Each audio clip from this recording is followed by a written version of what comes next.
Buenos días, si nos acaba de sintonizar, estamos hablando acerca de esta serie de ataques. Hemos hablado ya con una latina, Andrea Puerta, que fue atacada al principio del mes sin ningún tipo de provocación. Ese hombre fue arrestado. Ese mismo hombre también atacó a dos hombres más.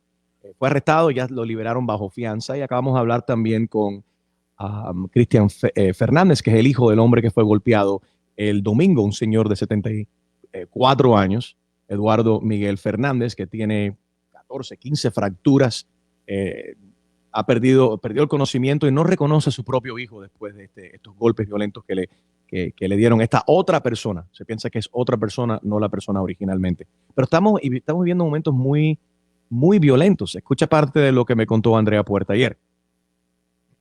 De estos golpes que te dio este hombre, ¿qué sufriste? Bueno, yo en un momento de la golpiza yo perdí el conocimiento. Yo me levanto al otro día sin poder volver a abrir mi mandíbula. Son ya casi más de 2 semanas que todavía no la puedo abrir, se pueden dar cuenta. Tengo la costilla izquierda partida y hace el miércoles que fui a la clínica, sigo con una confusión cerebral. Entonces, tú te pones a pensar, esto puede sucederte a ti, me puede suceder a mí, a cualquiera, a un ser querido, a cualquiera que nosotros conocemos, sin ningún tipo de provocación. Sales de tu casa, vas al trabajo, vas a la escuela, sales a la esquina, al mercado, y de repente tu vida cambia. Y donde tú no tienes control en lo absoluto. Andrea también me está contando del miedo que tiene ella. Cuando le pregunté, ¿te volverías a montar en el transporte público? Dice, traté el otro día para una entrevista de trabajo que tenía y me dio mucho miedo, me entró como mucha ansiedad, como un pánico. Vamos a hablar con la doctora Carolina Guzmán, ella es psicóloga terapeuta, se conecta con nosotros desde Bogotá, en Colombia. Doctora, buenos días. Buenos días, Enrique, gracias por la invitación. Esto es traumático para cualquier ser humano. ¿Cómo debe de manejar Andrea esta situación? Para cualquiera, vuelvo, repito, sales de tu casa para hacer tus diligencias y de repente tu vida cambia así y tú no tienes control de esto. Sí, el tema es que la violencia social cuando llega y nos pega de improviso, definitivamente las alarmas que empezamos a encender en nosotros crea situaciones también de pánico, de miedo, traumatismos. En el caso de Andrea Puerta, esa golpiza brutal que recibió hace unas semanas atrás, es probable que las consecuencias a mediano y largo plazo tengan que ver con su manera de socializar con los demás. Ella en este momento se encuentra quizás completamente rodeada de miedo, rodeada de nightmares, no sé de qué manera ella está empezando a tener de pronto situaciones conflictivas con ella misma, su vulnerabilidad, su situación de víctima y además que no se está haciendo nada, realmente nada, para poder ayudarle en la asistencia, por ejemplo, emocional, incluso legal, porque escuché que la situación se salió de control y se ha estado repitiendo. Sí, no tener control. El ser humano nos gusta tener control, ¿no? Yo siempre lo he dicho que hay muchas situaciones. Igual con con lo del COVID sabemos cuál es el enemigo, aunque el enemigo no se ve. Y sabemos protegernos. Sí, claro. Pero en este caso tiene rostro el enemigo. Exacto, es que las situaciones de control no es que nos guste, es que las necesitamos para poder tomar decisiones, para poder planificar, para poder relacionarnos, incluso para sentir que no estamos en sobrevivencia. ¿Y qué pasa con estas situaciones? Cuando las personas entramos en situaciones que podían estar en control, y de hecho lo estaban, las situaciones que fue repentina, crea y genera alarmas y genera incluso hasta situaciones de culpabilidad, que es lo que le pasa a las víctimas. Las víctimas dicen, si hubiese de pronto esperado un poco, hubiera salido otro día, si yo no hubiera estado allí, si yo no hubiera hecho esto, empiezan una recorrida hacia atrás con respecto a su toma de decisiones que claramente, indico, esto tiene consecuencias a mediano y largo plazo en su vinculación social.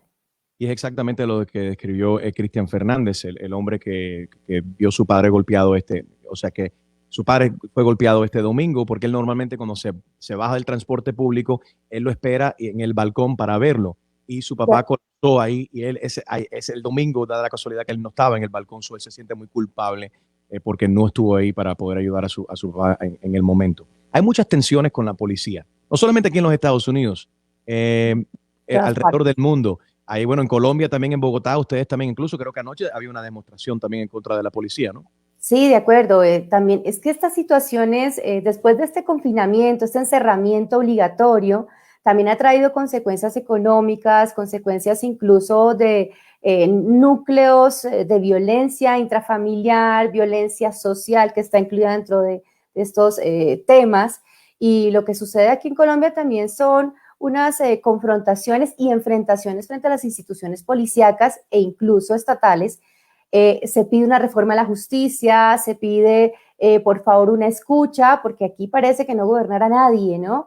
Y entonces empezamos también con estas situaciones psicológicas de generar justicia por las manos, y el llamado es a que no caigamos en la necesidad o en la tentación de generar la golpiza, de generar la agresividad para llamar la atención frente a los cambios de justicia y reformas que deben realizarse.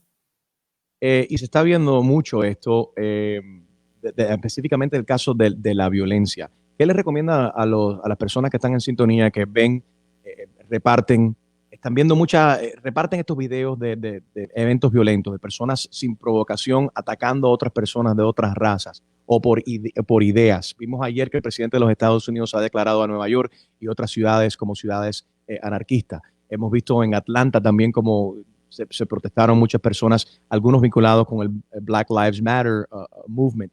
¿Qué le dices a cualquier persona que no quiere? Mira, Enrique, ¿qué ha pasado con está en nuestra cara siempre y constantemente? Claro, ¿qué pasa con los fenómenos de las redes sociales? Si bien vinieron para quedarse ya hace más de una década, no se está sabiendo usar perfectamente o más bien saludablemente el tema de las redes.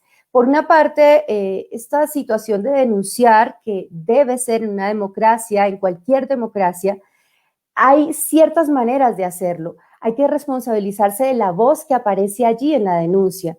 ¿Qué hacen esas denuncias de pronto en anonimato o quizás sí con perfiles? ¿Qué hacen? Generan en la sociedad pánico. Y cuando la sociedad empieza geométricamente a manifestar pánico, genera una polarización. Unos que se encierran y dicen, bueno, esperemos a ver qué pasa, y otros que se van como, no sé, grupos a manifestarse, a romper, a dañar, a generar más intolerancia, y esto nos va a traer un caos. Entendamos que esta situación específica del presente, que va a cambiar mucho nuestra normalidad, hay que empezar a adaptarse, hay que generar otros canales de comunicación. Tenemos esta voz para hablar y estos ojos para ver, pero no necesariamente para hacer justicia por nuestras propias manos. Entonces, desde el punto de vista psicológico, es importante responsabilizarnos como ciudadanos, en primer lugar, de las consecuencias de nuestros actos, del manejo de la libertad. No volvamos a lo que vivíamos hace 100, 50 años.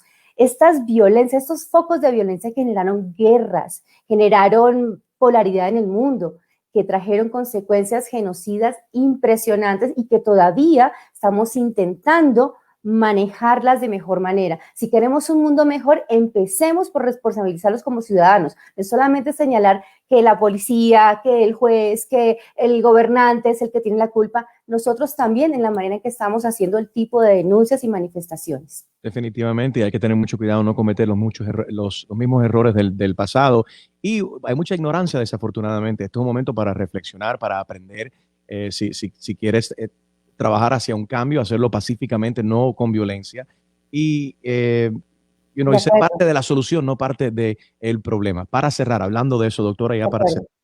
En las redes sociales hay mucha negatividad. En esta entrevista que yo realicé ayer con Andrea Puerta, muchas personas empezaron, son comentarios racistas, algunos que ni se pueden repetir en la radio, pero hay algunas personas que son racistas y ni siquiera lo reconocen.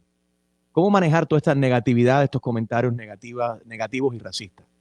De acuerdo, es decir, la libertad de opinión está en las puertas de todos. Todos podemos pensar y manifestarnos, pero insisto, el tema de la responsabilidad de lo que se dice y lo que se escucha y después lo que se ve, ¿verdad? Entonces, si generamos más odio y más odio a la persona que se encuentra en situación de víctima, le estamos generando mayor culpabilidad. Y a la persona que se entiende como victimario, le estamos generando más poder y estamos causando allí una repetición de las situaciones. Las secuelas de todo esto del ser hater, ¿no? De criticar de manera explosiva, está generando definitivamente una situación de engaño, de engañarnos a nosotros mismos. Y lo que decías tú, Enrique, si buscamos ser la mejor versión de nosotros, el cambio que necesita este mundo, tenemos que utilizar herramientas pacifistas, herramientas que ya están escritas en libros. Si no te gusta leer, pues audiolibro será,